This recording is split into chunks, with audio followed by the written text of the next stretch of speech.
Je voudrais remercier le réseau québécois de soins palliatifs de me donner l'opportunité de présenter aujourd'hui ma revue narrative sur la perception des professionnels de la santé vis-à-vis des soins palliatifs. Merci aux participants, ceux qui sont présents pour votre présence. Merci d'être là et on y va. Alors, je n'ai aucun conflit d'intérêt pour cette présentation et c'est, comme on le disait, j'ai fait un diplôme d'études professionnelles approfondies, un DEPA. C'est un diplôme de troisième cycle à l'Université de Montréal en soins palliatifs et de fin de vie. Alors, j'ai été supervisée par la professeure Émilie Allard, qui est professeure à la Faculté des sciences infirmières de l'Université de Montréal, et mon co-directeur Patrick Durivage, qui est travailleur social, qui est entre autres coordonnateur du domaine d'expertise en soins palliatifs au Centre de recherche en gérontologie sociale. Alors, j'ai été très bien secondée. Je les remercie sincèrement pour leur soutien et je ne sais pas s'ils ont pu se libérer pour être là, mais si oui, je les salue. Alors, on l'a dit, je suis infirmière. J'ai travaillé comme infirmière en cancérologie et en soins palliatifs toute ma carrière et je me demandais, pendant aussi mes études au DEPA, je me demandais, ça m'intriguait de voir pourquoi il était si difficile pour les professionnels d'intégrer les soins palliatifs dans leur pratique, malgré tous les efforts de certains gouvernements, les programmes Aller de l'avant, par exemple, la loi sur les soins de fin de vie, les formations qu'on a données, les plans d'action, les données probantes pourquoi c'était si difficile. Et les étudiants, lorsque j'enseigne, rapidement me disent, oui, il faut intégrer l'approche palliative, mais sur le terrain, je voyais qu'il y avait encore des réticences et des hésitations. Alors, ça m'intriguait. Je voulais aller plus loin. Et je constatais dans mes lectures aussi les obstacles à l'intégration des soins palliatifs. On en retrouve l'interprétation de la définition, la communication entre les professionnels eux-mêmes et avec les patients, les proches, la capacité d'identifier la personne qui peut bénéficier de soins palliatifs, le manque de connaissances en soins palliatifs. Vous en connaissez plusieurs et je les voyais moi aussi dans ma pratique. Alors, l'interprétation de la définition m'a beaucoup interpellée. Je trouvais dans la littérature certains auteurs qui recommandaient d'explorer la perception et l'attitude des professionnels vis-à-vis des soins palliatifs pour nous aider à comprendre et à les soutenir dans l'intégration des soins palliatifs. En particulier, il y a eu un écrit de Cavalier Ratos qui considère la perception comme primordiale dans des situations sensibles dans un contexte de maladie grave. Et à ma connaissance, il n'y avait pas d'études de ce genre. Alors, j'ai donc émis l'hypothèse que la perception des soins palliatifs par les professionnels de la santé influence l'intégration précoce dans la trajectoire de soins. Et ce sujet a vraiment éveillé ma curiosité intellectuelle et elle m'a motivé à explorer davantage à travers une revue de littérature portant sur la perception des soins palliatifs.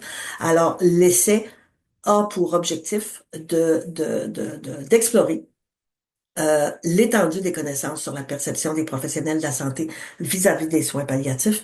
Et ma question de recherche était quelle est la perception des professionnels de la santé vis-à-vis des soins palliatifs et ce pour une clientèle adulte. L'objectif de ma présentation aujourd'hui, ben naturellement, c'est vous de présenter ma revue, les étapes, les résultats et les recommandations qui en découlent. Je voulais partager avec vous aussi certains concepts qui ont appuyé mes réflexions. Alors, le choix de la définition de soins palliatifs, je suis allée avec la définition que l'on retrouve dans la loi concernant les soins de fin de vie au Québec. Alors, vous la connaissez, là, les soins actifs et globaux dispensés par une équipe interdisciplinaire aux personnes atteintes d'une maladie au pronostic réservé dans le but de soulager les souffrances sans hâter ni retarder la mort, de les aider à connaître une meilleure qualité possible et d'offrir à ces personnes et à leurs proches le soutien nécessaire. Alors, on le sait, les soins palliatifs, c'est une approche holistique. Ça prévient la souffrance, ça soulage la douleur et les symptômes, mais il faut toujours penser à l'optique physique, psychologique et sociale des symptômes et de la douleur. Le soutien aux proches est toujours très important. On améliore la qualité de vie. On souhaite améliorer la qualité de vie et c'est prouvé que les soins palliatifs améliorent la qualité de vie. Et il faut favoriser la collaboration interprofessionnelle qui est un élément très important des soins palliatifs. Alors, on veut vraiment, avec cette optique, offrir un système de soutien qui va permettre aux patients de vivre activement aussi bien que possible jusqu'à leur mort. Alors ça, c'est déjà probablement du connu pour beaucoup d'entre vous. L'autre concept aussi, c'est, je parle de perception, mais c'est quoi la perception? Alors, je suis allée chercher la définition de la perception euh, qui est, d'après le Larousse, un événement cognitif dans lequel un stimulus ou un objet présent dans l'environnement immédiat d'un individu lui est représenté dans son activité psychologique interne, en principe de façon consciente. Alors, c'est vraiment là les trois concepts, les concepts qui ont alimenté ma réflexion, ainsi que le modèle de soins palliatifs, le modèle du nœud papillon, qu'aussi beaucoup d'entre vous connaissez, qui préconise des soins palliatifs tout au long de la trajectoire de la maladie. Maintenant, le cadre théorique. Alors, j'ai aussi adhéré à un cadre théorique de la théorie écologique du développement humain d'Uri Bronfenbrenner, avec les écrits de 1979 et 1986, qui suggère que le développement humain est façonné par plusieurs couches d'influence, incluant l'environnement, la famille et le parcours éducatif de l'individu. Et il suggère également que la réalité d'un individu correspond à ce qu'il ou elle perçoit. Alors, ça me semblait tout indiqué là, comme modèle pour mon projet. Alors, le modèle de Bonhoeffer-Brenner, on a ici une schématisation du modèle qui comprend 5 systèmes. Alors, les systèmes sont imbriqués les uns dans les autres et s'influencent les uns les autres, mais ils sont aussi indépendants. Alors, le microsystème fait référence aux caractéristiques individuelles, aux activités et aux interactions qui se produisent dans l'environnement immédiat et auxquelles la personne participe directement. Il s'agit notamment de son âge, son genre, son expérience personnelle et professionnelle, ses compétences, ses habiletés professionnelles. Dans le contexte de cet essai, le professionnel de la santé est un microsystème et sa famille, ses amis, les collègues de travail et les patients, les proches, sont à leur tour des microsystèmes avec qui le professionnel de la santé interagit. Alors, il les influence et ceux-ci aussi les influencent. Le deuxième niveau est le mésosystème. Le mésosystème représente les connexions, les liens, les interactions, les interrelations entre les microsystèmes. Alors, les interactions, les liens entre le professionnel et sa famille, entre le professionnel et les patients, entre le professionnel et les autres collègues. C'est un système de microsystèmes. Le troisième est l'exosystème. Il désigne un ou plusieurs éléments qui influencent, mais pas directement la personne.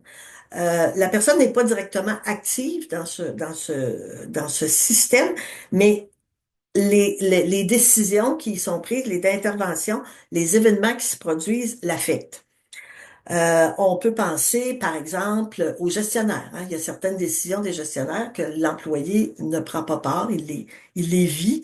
Alors, les gestionnaires font partie de l'exosystème, les syndicats, les autres professionnels, les protocoles de toutes sortes, les maisons d'enseignement aussi, les gouvernements, les médias, les ministères sont des éléments du mésosystème d'après le modèle qu'on a fait. Le macrosystème, c'est les normes sociales, la culture, la croyance, euh, qui dans lequel le microsystème, le mésosystème et les exosystèmes sont intégrés. Alors, on pense aux normes sociales, aux cultures, aux croyances. Et finalement, le chronosystème, qui est représenté par la flèche en dessous, parce que c'est le passage, l'impact du temps, non seulement en ce qui concerne l'individu, mais aussi les environnements de l'individu. Et c'est aussi des transitions hein, de vie. On va le voir quand on va analyser, selon le modèle de Bronfenbrenner, les résultats. La méthodologie, ben, comme on le dit dans le titre, hein, c'est une revue narrative. C'est une revue narrative qui a utilisé l'approche systématisée de l'Institut national de santé publique qui avait publié son document en 2021. Et cette revue a pour objectif de présenter un état de connaissance, une synthèse des informations de base ou un aperçu de la littérature scientifique publiée sur un sujet précis. Alors, c'est ce que j'ai tenté de faire pour enrichir les connaissances selon la théorie de Bronfenbrenner euh, sur la perception des professionnels de la santé. Il y a 6 étapes. Alors, on commence par le choix du sujet hein, et la formulation de la question de recherche.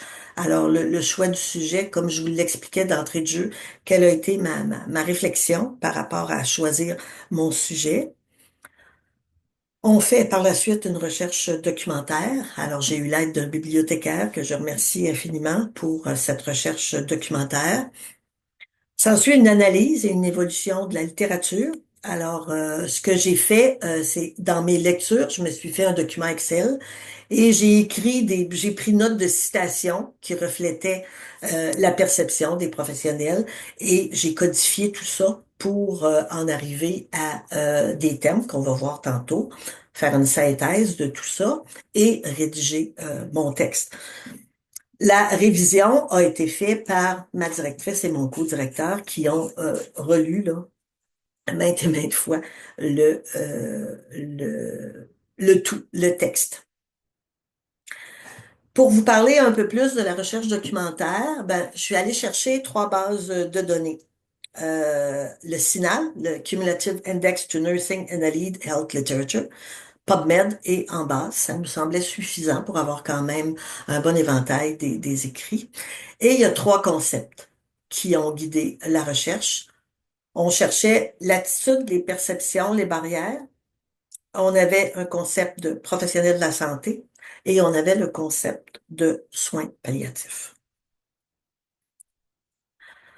Fait que ici, vous avez les mots-clés là, qu'on a cherchés. Je les ai laissés en anglais parce que vous le savez, là, quand on fait la recherche, on prend les mots anglais. Alors, vous avez ici la représentation, la liste des mots-clés qui ont été utilisés pour faire cette recherche. Et j'ai aussi fait un tableau des 3 concepts. Alors, comme vous le voyez, Attitude, Perception, Barriers, on est allé chercher les professionnels, médecins, infirmières, travailleurs sociaux, pharmaciens et intervenants professionnels. Je vais vous en parler un petit peu plus tard. Et le troisième concept, c'est les soins palliatifs avec les mots-clés là, qu'on vient de voir.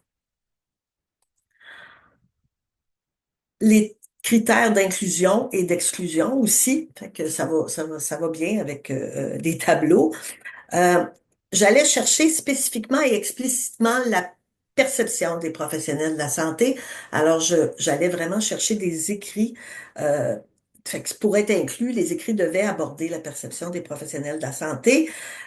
Et pourquoi on a défini les professionnels de la santé comme médecins, infirmières, travailleurs sociaux, pharmaciens, intervenants spirituels, c'est ceux qu'on voit le plus souvent dans les équipes, et c'est ceux qui étaient touchés mais particulièrement pour le plan de développement des soins palliatifs par le ministère là, quand on a fait les formations. Fait que c'est ceux qu'on retrouve le plus souvent dans les équipes et c'est pour ça qu'on a cherché ceux-là. Par contre, quand on regardait dans les écrits, quand ils nommaient les professionnels de la santé, ils pouvaient en avoir d'autres d'écrits, euh, mais c'était la rationnelle de notre choix. Et avec le, voyons, le sujet de soins palliatifs, moi, je voulais aller chercher vraiment le soin palliatif dans son sens large. Fait qu'on a aussi exclu les, les études, on a concentré nos études sur ceux qui parlaient de soins palliatifs, puis on a exclu ceux qui parlaient de fin de vie exclusivement, ou par exemple, si on parlait de l'aide médicale à mourir, ben ça, c'était un critère d'exclusion. Euh, la population adulte, alors comme vous l'avez vu au précédemment, on a exclu les termes qui étaient reliés à la pédiatrie parce qu'on voulait avoir vraiment une clientèle homogène adulte. Euh, Le, on a aussi exclu là je passe des exclusions aux inclusions, on a aussi exclu les écrits qui discutaient d'évaluation de soins, d'organisation de soins ou d'évaluation de programmes ou d'intervention spécifique parce qu'il y a beaucoup de choses qu'on trouvait, qu'on parlait d'évaluation de la douleur. C'était pas ça qu'on allait nécessairement chercher.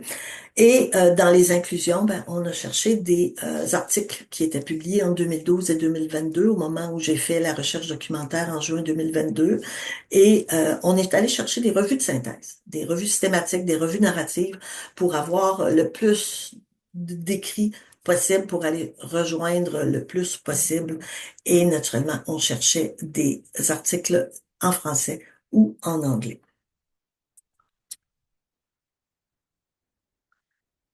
Alors, ce que ça donne comme algorithme, quand on a tout fait cette recherche-là, au départ, on avait 1020 articles. Et quand on a enlevé les doublons avec le Fine Duplicate dans EndNote, ben, on est resté avec 962 écrits. Et c'est là que j'ai regardé puis j'ai décidé d'enlever les 2010-2011 pour avoir 10 ans d'écrit, pour avoir quelque chose de plus contemporain. Alors, on a enlevé 88 écrits qui étaient entre 2010-2011 pour nous laisser 2012 à 2022. Et après ça, après la lecture des titres et des résumés, il nous restait 86 articles qu'on a lus, que j'ai lus.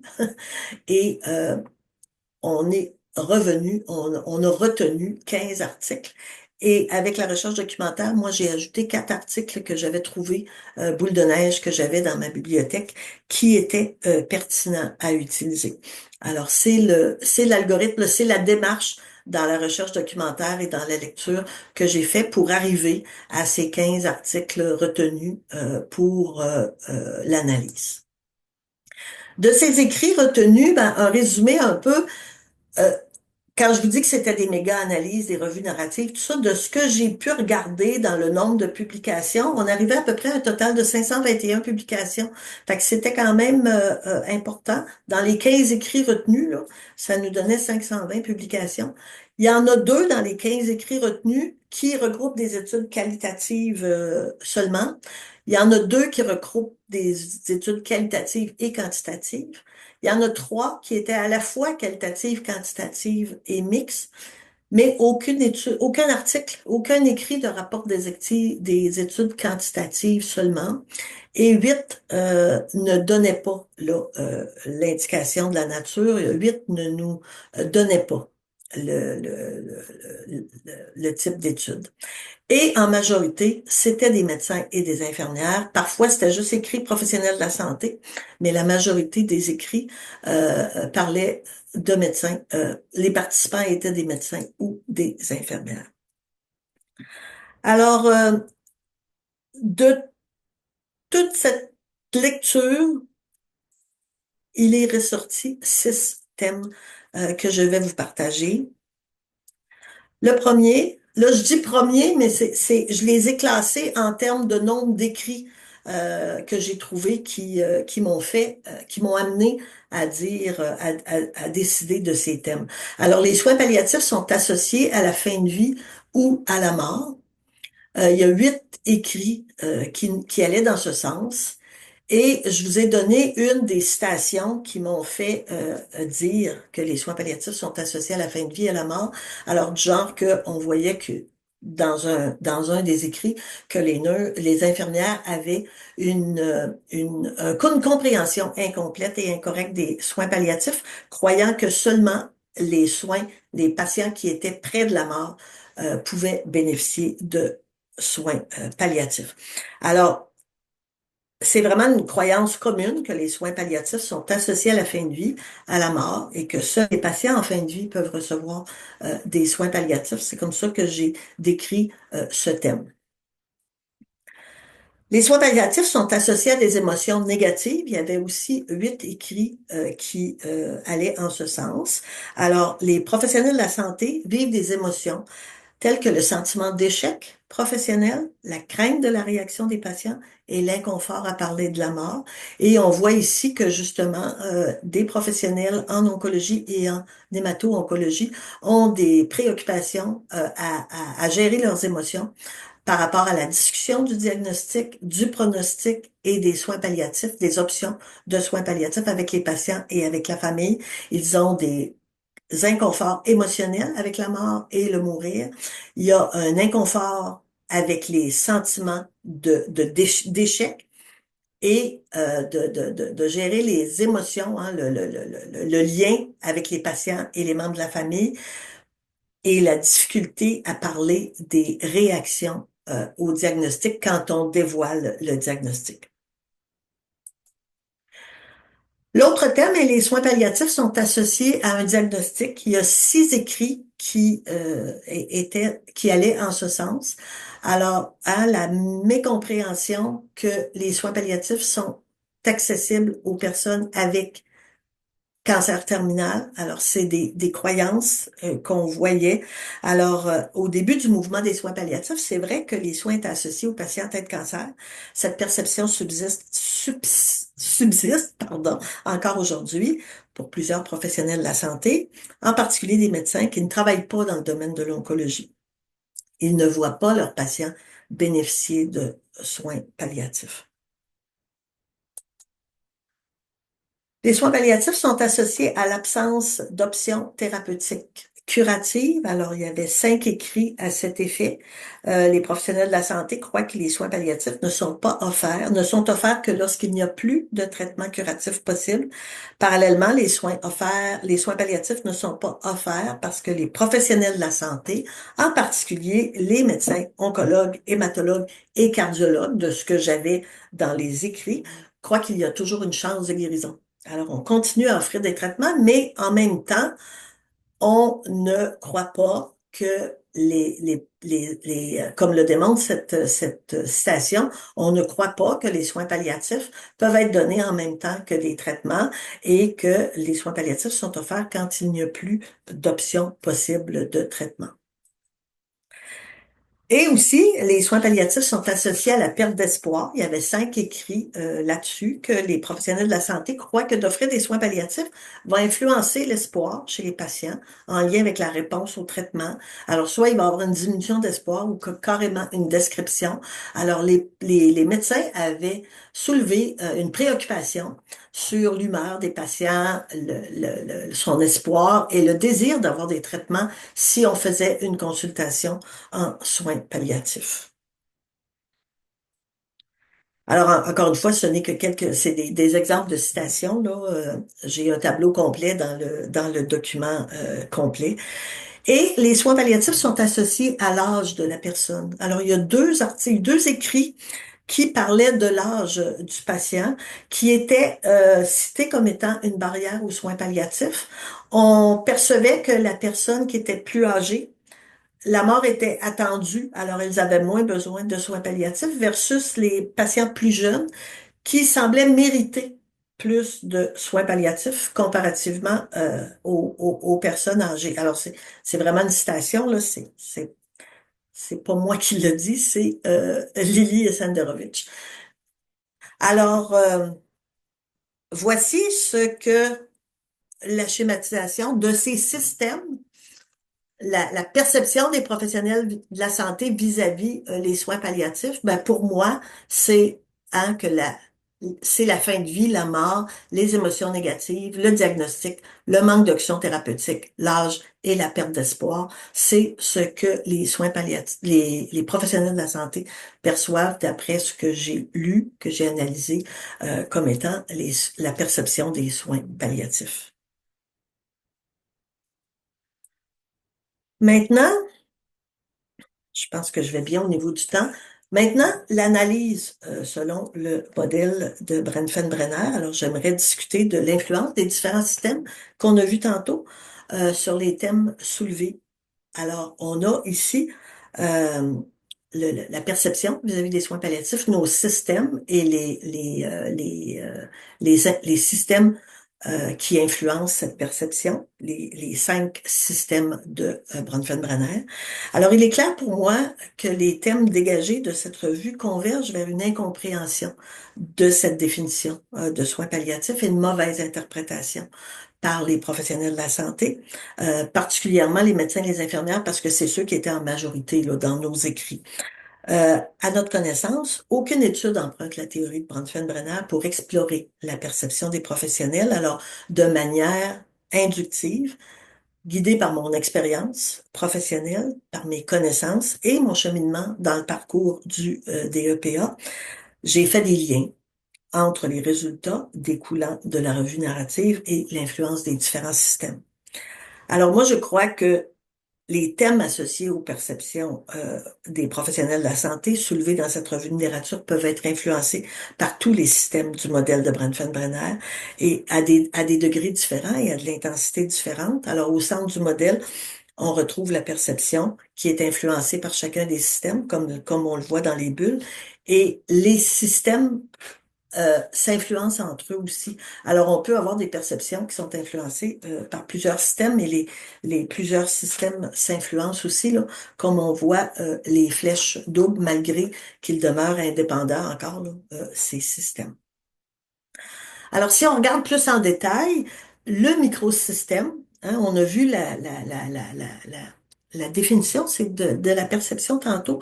Alors, on voit que c'est vraiment influencé par la personne, par l'éducation, par les croyances, par l'expérience personnelle. Alors, vraiment, le microsystème influence cette perception. Puis l'influence est forte hein, parce que les liens sont directs dans ce microsystème. Alors, certains exemples qui me font dire que le thème est, la perception est influencée par le microsystème. Alors, on voit que quand on parle de fin de vie, de mort, les professionnels sont confrontés émotionnellement. Alors, discuter avec les patients, avec les proches de la mort, c'est difficile. Et j'ai souvent été témoin dans ma pratique de ces situations où on parle de traitement, on parle de ressources disponibles, mais on repousse souvent la discussion sur la planification préalable aux soins, par exemple, avec la justification que cela perturberait le patient ou que le patient ne veut pas entendre parler de soins palliatifs. On voit aussi qu'il y a dans les thèmes qu'on a des émotions ressenties par le professionnel, hein, le sentiment d'échec, encore une fois, l'inconfort à parler de la mort, la crainte de la réaction des patients, fait que c'est nourri par des croyances d'éducation et les expériences, donc du microsystème. Et la perte de l'espoir et l'âge aussi sont des résultats de l'influence de de ces microsystèmes. Pour ce qui est du mésosystème, on parle de communication, de relations, de liens hein, avec les différents groupes. Alors, les amis, les patients, les collègues entre eux. Alors, nous suggérons aussi que les thèmes sont influencés par le mésosystème ou le mésosystème influence les perceptions. Euh, Parce qu'on a, hein, dans la communication entre le patient et le professionnel de la santé, on l'a vu dans les citations, hein, des inconforts, des émotions négatives qui ressortent. Et la communication, on doit gérer des émotions lors des discussions. Et ces mythes-là persistent. Hein. On parle d'emploi des mots, là, quand on dit il n'y a plus rien à faire, ben ça influence la communication entre le professionnel de la santé et le patient. Ça influence aussi la communication entre les collègues entre eux, parce que si quelqu'un avec qui vous travaillez, en qui vous avez grande confiance, vous dit qu'il n'y a plus rien à faire, ben vous allez penser qu'il n'y a plus rien à faire. Alors, l'opinion est importante de nos collègues, alors le mésosystème influence ces perceptions. Quand on parle de l'exosystème, oui, on parle des règles, des normes et des critères. Alors moi, l'exemple le plus frappant, c'est les critères de référence. Alors quand on a des critères de référence pour des soins palliatifs à 3 mois et moins, qui sont maintenant plus 2 mois de ce qu'on me dit que 3 là, pour beaucoup d'endroits, c'est basé sur une logique administrative beaucoup plus que sur les besoins de la personne, mais ça va renforcer la croyance que les soins palliatifs, ça égale la fin de vie. Euh, et ça va être plus associé à la mort. La perception des soins palliatifs comme étant liée à un diagnostic et pour moi aussi peut-être a été influencée par la gouvernance. Pendant plusieurs années, les soins palliatifs étaient sous la gouvernance de la Direction générale de cancérologie. Alors on peut avoir associé, hein, autant avec l'historique des soins palliatifs qu'avec la gouvernance, que les soins palliatifs étaient pour les gens atteints de cancer. Euh, Quand on parle de discussion aussi de l'exosystème, des disciplines, on parle, hein, des ordres professionnels ou des disciplines, ben, beaucoup pensent que la discussion est réservée aux médecins de soins palliatifs. Fait qu'on on n'en parle pas, les autres professionnels n'en parlent pas.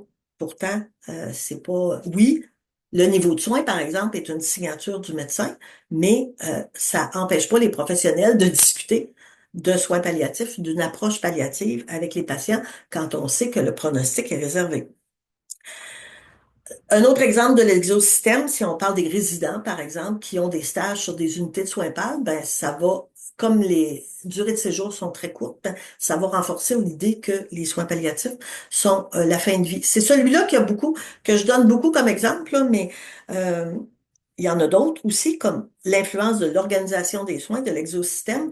Euh, sur certains perceptions comme l'âge, par exemple, ben, quand les politiques d'établissement placent hiérarchiquement les équipes de soins palliatifs aux soins aux adultes qui est 75 ans au moins, ben, ça peut donner justement l'impression que c'est pour les plus jeunes, les soins palliatifs, ou que les CHSLD, en particulier, on remarque hein, que les professionnels qui y travaillent ne voient pas nécessairement la personne âgée avec surtout ceux avec des troubles neurocognitifs comme une personne qui pourrait bénéficier de soins palliatifs. Pour sa part, le macrosystème, c'est les lois, les cultures, les valeurs sociales. Alors, on parle quand on parle de Bronfenbrenner, on dit aussi qu'il mentionne que les changements marquants dans une société modifient les comportements des personnes. Alors, on a par exemple le rapport du sondage Connaissance de soins palliatifs au Québec qui dit qui fait par l'Alliance des maisons de soins palliatifs en 2023, que 79% de la population croit que les soins palliatifs sont liés aux derniers jours de vie. Et dans un même ordre, dans le même sondage, on dit aussi que les patients ne comprennent pas nécessairement c'est quoi les soins palliatifs. La nature, l'amélioration de la qualité de vie, le soulagement de la douleur, la sédation palliative, le soutien psychosocial, le suivi de deuil, les patients ne sont pas toujours au courant de ça. Alors ça, dans le macrosystème, ça va influencer. On sait que la mort est aussi, on sait que la mort est un phénomène social. Alors, ça fait partie du microsystème. C'est une expérience individuelle, mais c'est une construction sociale. On vit dans une société qui veut éradiquer la mort, hein. On essaie par tous les moyens de la repousser, en tout cas. Alors, il faut penser que les professionnels de la santé sont aussi des citoyens de cette société. Alors, ça influence leur perception. Alors, le macrosystème va influencer la perception. Et on va dire aussi dans tout ça que la culture, les valeurs sociales, que plus l'infirmière, puis on va le voir aussi dans le chronosystème, plus l'infirmière se sent mature à l'idée d'accompagner des fins de vie, ben plus si elle se sent euh, plus elle va le faire et elle va être confortable à le faire. Et ceux qui ne le sont pas, ben vont avoir une grande souffrance. Fait qu'on voit qu'il y a un pluralisme de valeurs et de croyances là qui va influencer le, le, le, le, le professionnel. Et on apprend aussi dans un écrit que les tendances de la société, l'autonomie, l'individualisme, le déclin religieux et la qualité de vie sont susceptibles de venir modifier l'image des soins palliatifs. Alors, ça amène aussi le, le, le, le macrosystème à influencer les perceptions. Alors, ces tendances de société-là vont influencer les perceptions. Et là, ça m'amène au chronosystème qui va être justement le passage du temps et les transitions de vie. Alors, plusieurs facteurs peuvent influencer la perception au cours de leur vie. Alors, l'acquisition de nouvelles connaissances, leur niveau de scolarité, il y en a qui vont chercher davantage de connaissances, de cours, les attitudes, la perception vont être influencées par leurs années d'expérience et leur âge. Et on dit que les infirmières avec, par exemple, avec plus d'expérience, vont avoir une attitude plus positive par rapport à discuter de la mort avec les patients et avec leurs collègues. Euh, les changements de milieu de travail aussi peuvent influencer. Alors, leur changement d'environnement peut influencer leur perception. On pourrait croire aussi que l'évolution de la société, des lois, des pratiques, des guides de pratique, par exemple la loi concernant les soins de fin de vie au Québec, la loi sur l'aide médicale à mourir au Canada, les cadres de soins palliatifs du Canada, entre autres, vont influencer la perception des professionnels de la santé et les différents changements dans les recommandations, dans les bonnes pratiques, dans l'acquisition de connaissances vont nous l'espérons en tout cas, changer, ont du potentiel de changer la perception dans les prochaines années.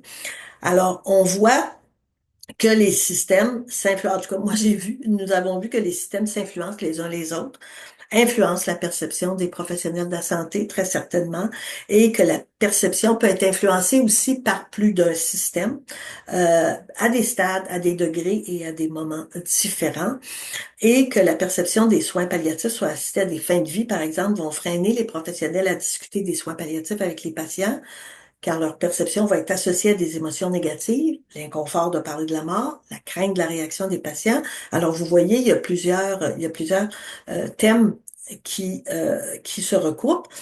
Et la culture professionnelle, l'éducation reçue et les croyances de chaque professionnel de la santé sont à leur tour influencées par les interactions et la communication avec les autres acteurs de la société.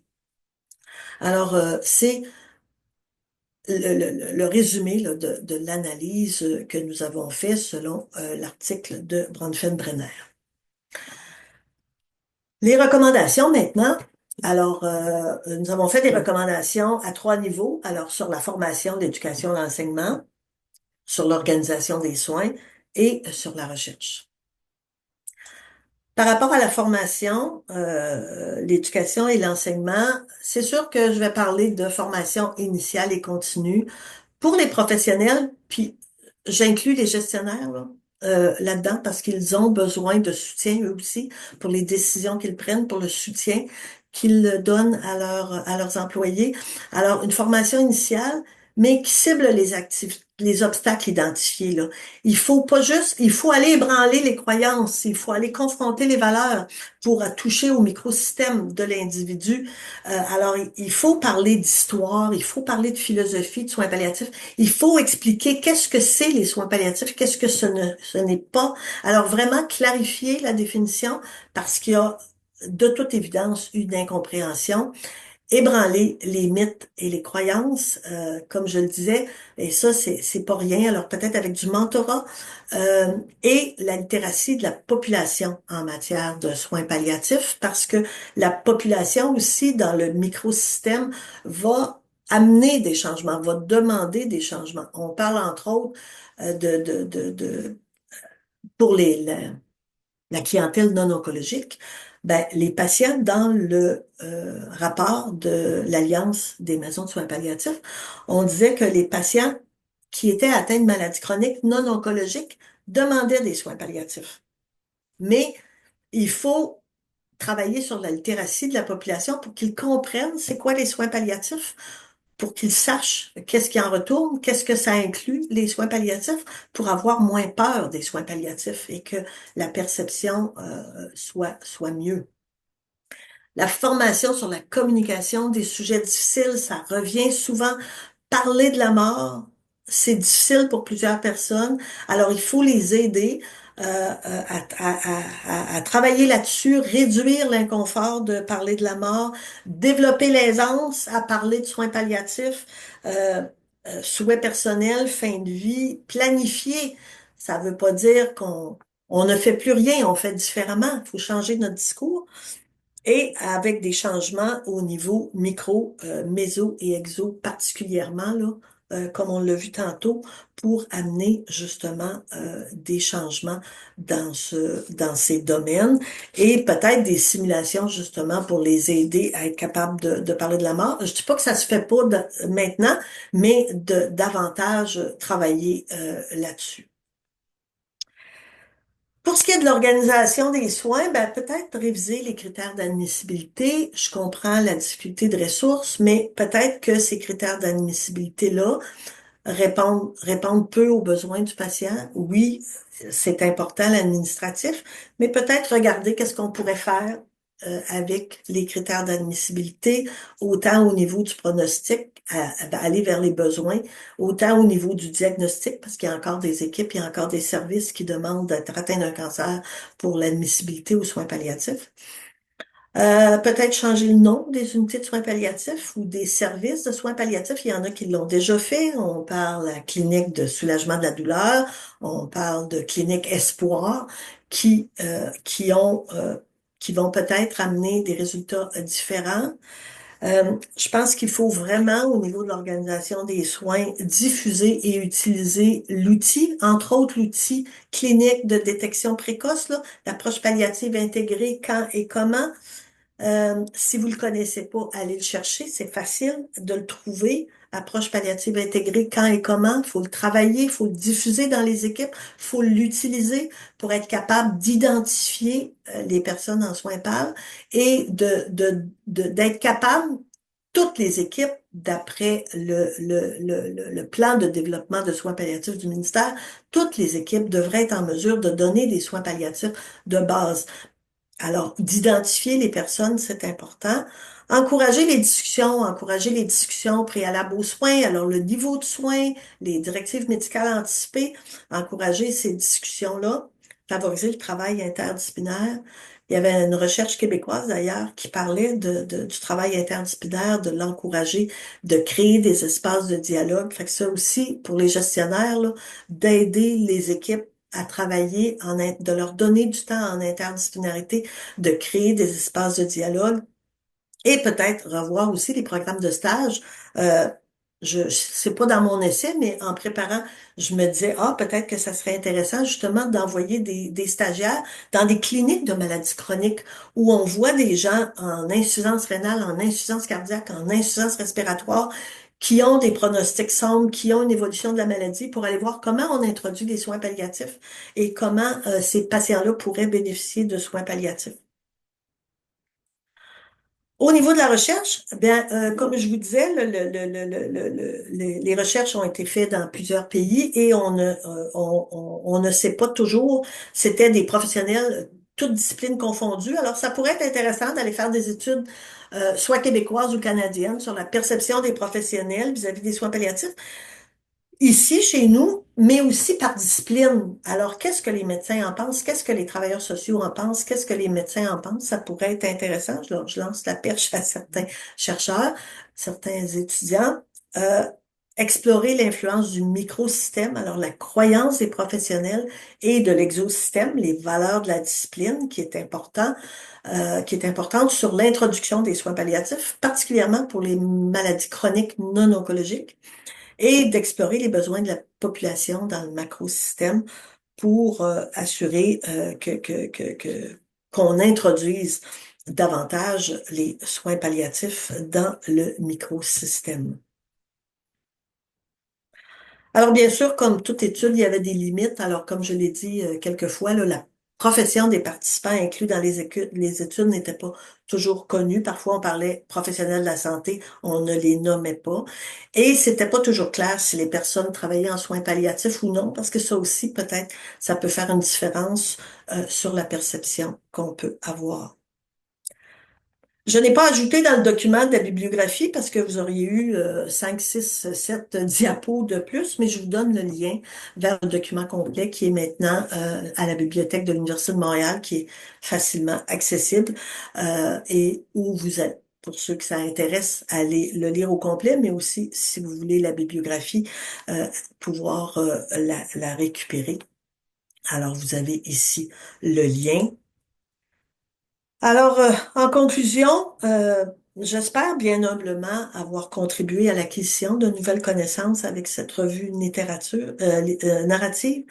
Je crois avoir complété cet essai à la lumière des résultats, après avoir complété cet essai à la lumière des résultats que la perception des professionnels de la santé vis-à-vis des soins palliatifs contribuerait au manque d'intégration de soins palliatifs dans la trajectoire de soins.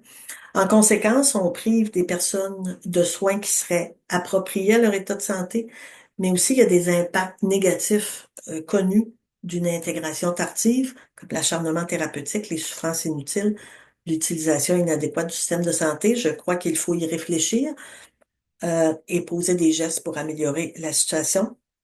Euh, et que les résultats, la perception est souvent basée sur des règles d'établissement, de l'organisation de soins, les croyances de la société, les valeurs, les éducations du professionnel de la santé, pas toujours les besoins des patients, malheureusement. Alors, je vous remercie de votre attention. C'est ce que j'avais préparé pour vous. Maintenant, je ne sais pas s'il y a des questions ou des commentaires